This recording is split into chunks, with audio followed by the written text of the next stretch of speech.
নার্সকে ডাক দিয়ে এরা আসে না, কোনো ডাক্তার আসে না, কোনো কিছু। আমার স্বামীর সেবা যত্ন হইতে আসে না। আমি খুব গরিব অসহায়, এই জন্য সরকারি হাসপাতালে আসছি। বেডের অবস্থা খারাপ, তারপর তেলা পোকা সার পোকা এগুলো সমস্যা, বেড নাই, নিচে শুয়ে রয়েছে, সেরা বেডে শুয়ে রয়েছে, কাপড় নাই। আব্বা অসুস্থ নিয়ে আসছি, ছিট দেশে রাস্তার উপরে যা মানে মানুষ থাকার মানে যোগ্য না, যে পরিবেশ সেখানে মানুষ থাকার মতো পরিবেশ না। স্বাস্থ্য সেবার যে সেবা মানে সে কি কোনো পরিবেশ নেই। এখানে আসলে সুস্থ মানুষ আরও অসুস্থ হয়ে যায়। সরকারি হাসপাতাল যেখানে নিম্ন আয়ের মানুষেরা যায় কম টাকায় স্বাস্থ্য সেবা নিতে, কিন্তু বাস্তবতা যেন পুরোই উল্টো।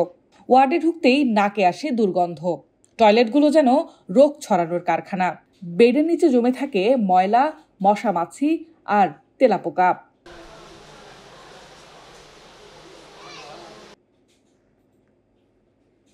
এরকম দৃশ্য যেন প্রতিদিনেরই।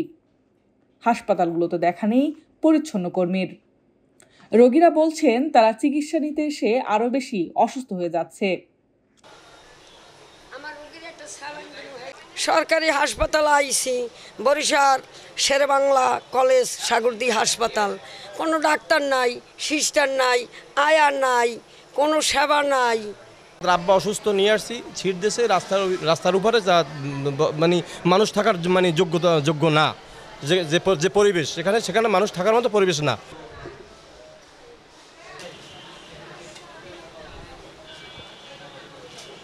কাশি, তারপরে মাথা ব্যথা, গায়ে ব্যথা।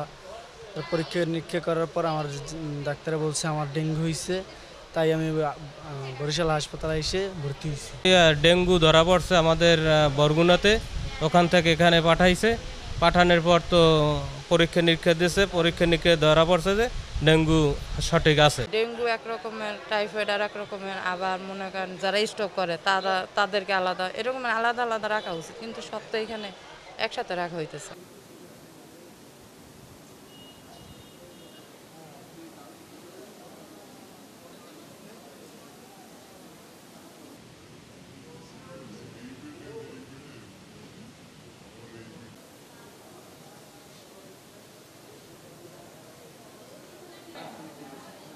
এই যে নাম